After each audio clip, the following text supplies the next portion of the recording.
It just goes to show that guys like him are never too old and outdated to impress the ladies. Maybe I should take a few pointers. Number 1 Lovell at number 3 Wyoming Indian. First quarter. Lovell wearing the blue.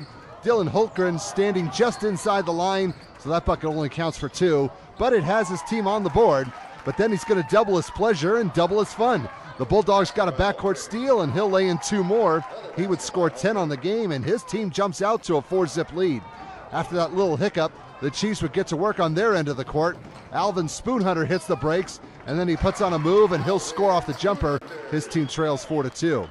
As for the Bulldogs, they came to play. This is Colin May, and he may score a lot more than those 3 points. Actually, the seniors scored 22. Visitors go up 7-2. The visitors were pulling out all the tricks in this one. Here's May again with a great leaner, and the boys in blue were out to a good start with a 9-2 advantage. Wiss was looking for opportunities to utilize their speed and create fast breaks such as this one. John Sounding Sides will score the first 2 of his 13 points, but the home team's still down 9-4. As for Lovell, they would sometimes use their height to their advantage. You probably don't want to let Cody Savage get that close to the hoop. 19 points for the junior, and the Bulldogs go up 11-4. The Chiefs kept hanging around. They are last year's state runner-ups, and Joseph Howell is hoping to take them one step further, even if he has to go a little bit off balance. Wiss is still within striking distance, down 11-6. The visitors were digging up some points in some interesting ways. Ryan Clark will take the assist, and he'll score the first 2 of his 14 points. His team would eventually go up 15-6. Wyoming Indian is not used to playing catch-up, but they were doing all right at it. Sounding Sides for 3 more. A couple weeks ago, he dropped 50 in a game, but he was nowhere close to that total in this one. It's 15-9. The boys in blue were getting all the bounces at times. Here's McKay May, and he's going to get a few friendlies from the rim, and it'll drop. It's 21-9, and we're still in the first quarter. Seeing the Chiefs down double digits does not happen often. Joey Aragon's going to take care of that problem with this 3-ball. This game was starting to turn into a shootout. The home team trails 21-12. Of course, a little defense, transition, and a great finish would not hurt. Sounding Sides gets the loose ball. He provides the alley, and Aragon provides the oop on the lay-in. They were slowly coming back down 21-14. Let's get another turnover in here. Aragon's going to pick off that pass and take it the other way himself. His Chiefs were starting to build some momentum, down 23-16. Skipping ahead a little bit, Wiss would at times try to pick their shots. It's not normally their style, but it sometimes worked. Spoonhunter drops a 3-bomb of his own, and the home team was only down 27-23 after the first 8 minutes. Second quarter, with this scoring going on so far, you might be wondering where the defense is. Well, Savage is going to tell Howell to talk to the hand. That ball's not going anywhere towards the hoop on that shot. The Chiefs just had to be a little bit quicker. And here's an example. Spoonhunter can't quite finish off this play, but he'll give it up to Aragon, and he will. And Wiss is only trailing by 4. It's 29-25. Lovell would go back to work and build up the lead. Clark takes another assist, and he'll score from close range again. That made the score 33-25 in a fast-paced first half. Back comes Wyoming Indian. Spoonhunter's going to split 2 defenders on this drive, and he'll get 2 points as a reward to help bring his team back down 33-29. There was a lot of scoring in this game, but we're going to skip a few highlights here and there. We can't show all of them. May's going to take the long way around for a lay-in. It may have been extra work, but it got the job done. It's 41-31, but the home team would answer quickly. William Clifford wants to get in on the scoring act, and he does with 3 to make it 41-34. Chiefs still trail. Then it was raining threes for a while on both sides. May's on the other side of the arc, and that's where he wants to be because he's a good Bulldog. The advantage is back up to 10. It's 44-34. Back to the other end of the court. The home team had one plan in mind.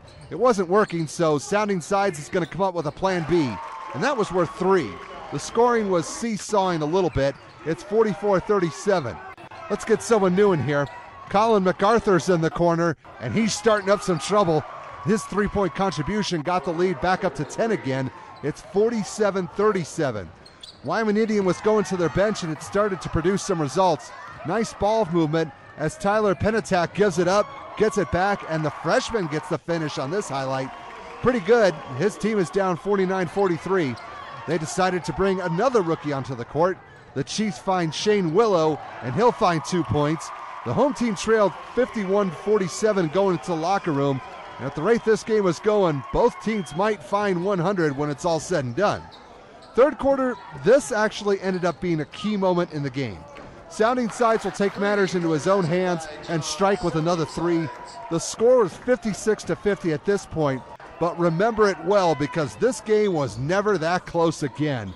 Lovell got loose from their chain and chomped the Chiefs to little kibbles and bits from this point onward. Colin May starting the party with a bang, and that was just the start. It's 59-50.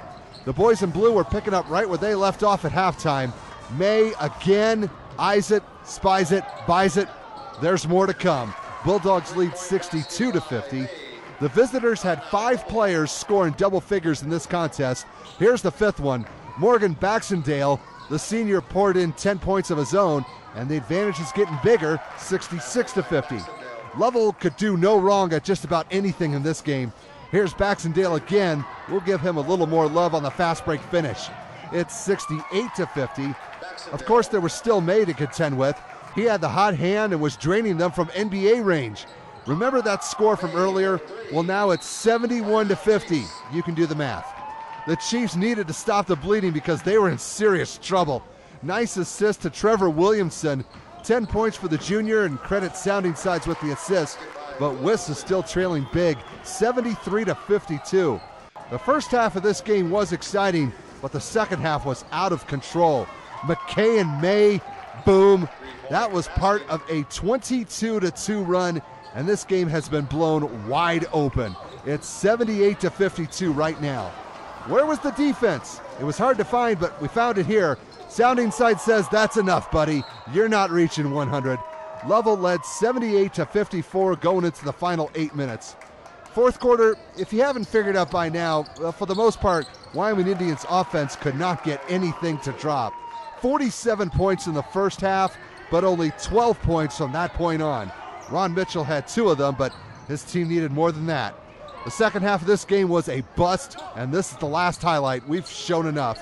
Colin May with a swat from behind. Lovell just had that good of a game as they would run the Chiefs out of their own gym, 94-59.